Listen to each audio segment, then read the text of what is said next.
sa inyo lahat and welcome back to my channel. So, kung nakikita nyo po, sa taas ko, ang dami na punto yung dahon. Ngayon ito po yung balag ko na pinapagapangan ko ng sayote, patola, upo, ampalaya, tabilya, kalamismis. And yes, again, ang dami punto yung dahon at yung mga open spaces. So, nung past August po, uminit po ng sobrang init po dito sa Japan. Hindi po ako masyado nakapag-vlog po noon about my plants kasi sobrang busy ko, naghahabol po ako. Or I think meron man ako ibang nagawa, I think sa bayabas or sa mga bonsai ko, which nasabi ko, nabanggit ko dun sa video na sobrang busy ko, naghahabol ako sa mga videos ko at sa trabaho ko dahil nga may nangyari. So, pero before that, meron akong video na nilabas sa sayote na I think ng June pa lang namunga na ang mga sayote ko. I was actually so excited nung nangyari yon dahil tulad ng sinabi ko, first time ko na na-experience na mamunga sila ng ganong kaaga. And actually, nandito na po sila nasa kalahati or lumampas na po hanggang dito po yata I think. And over here, hanggang dito, ang lakas-sakot nila na hanggang dito. And ang lago po nila. Tapos namumunga na po. So, as it goes, excuse me, na-occupy po nila to hanggang dito. And hanggang dito.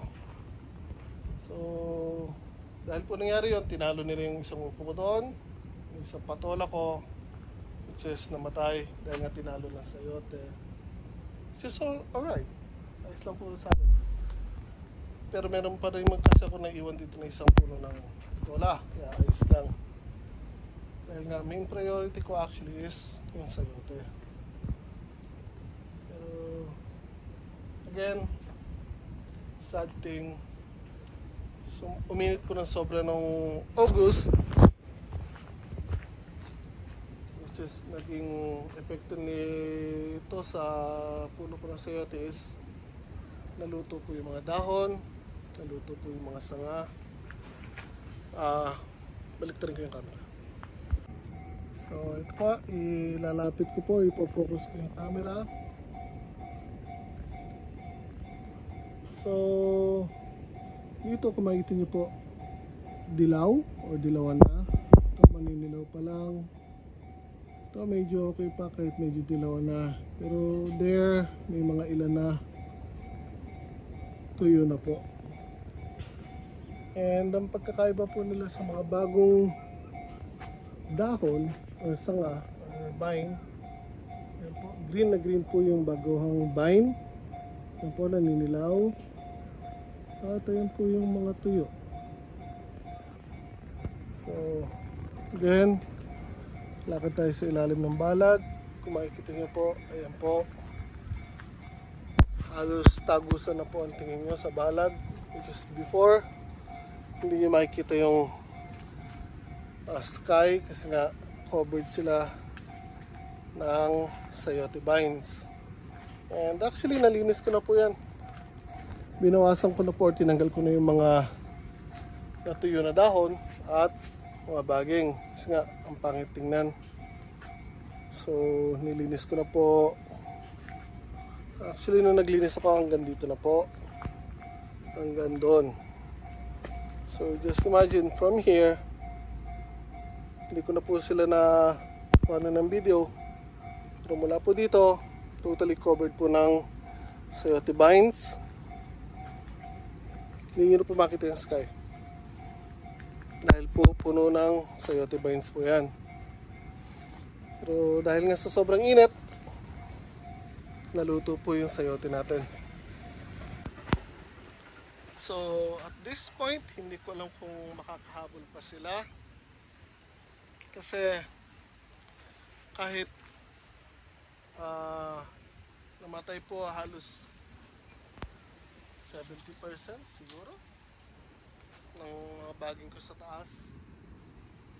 Meron pa rin po mga humahabol, which is mga galing dito sa baba. Yan, naglabas po sila ng mga bagong vines. Kung makikita nyo po. So yan po, mga nag-aakyatan yung mga bagong vines. At meron pa rin po akong ilan doon na umakyat. So again, sa ngayon po, it's September, ano ba? Ano ba ngayon? I think 7, September 7. So hindi ko lang kung anong buwan nyo na mapapanood po ito. So ginagawa ko po itong video na to September 7 today. Ang videos ko po usually mga 2 months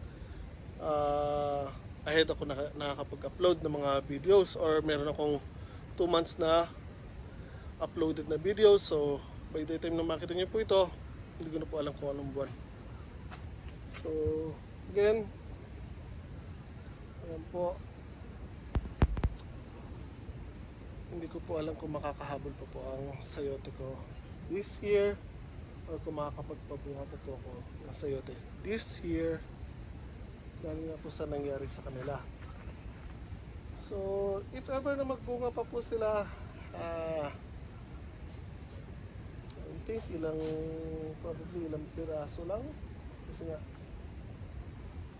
hindi ko alam kung ilan yung makakadiretso pong umakyat or tumaas ng mga bago. So yun,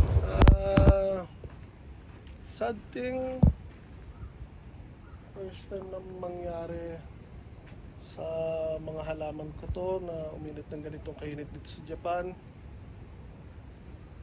At wala naman may gusto niyan, o wala naman may gumusto po niyan.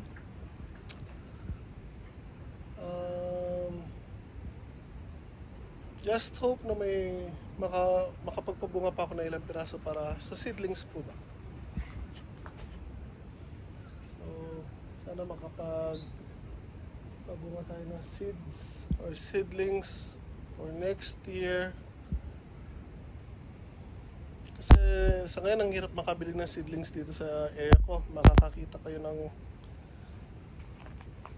binibentang sayote. Mga mura pa kasi pinipitas nila. Maglabas man sila ng seedlings, minsan masyado ng late in the month. So April close to May, or close to June, by end of May. Masyado ng late para sa akin magtanim ng gano'n. And actually, sorry, kaya pa naman. Sa akin lang po kasi mas maga akong nagtatanim, dahil nga again gusto kong nako-cover agad nila to. So kaya pa naman po actually kahit may magtanim na sayote, or I think kahit medyo alanganin na ba? Ano ba talaga? Hindi ko alam ang sinasabi ko. So sorry, I think I'm just too depressed.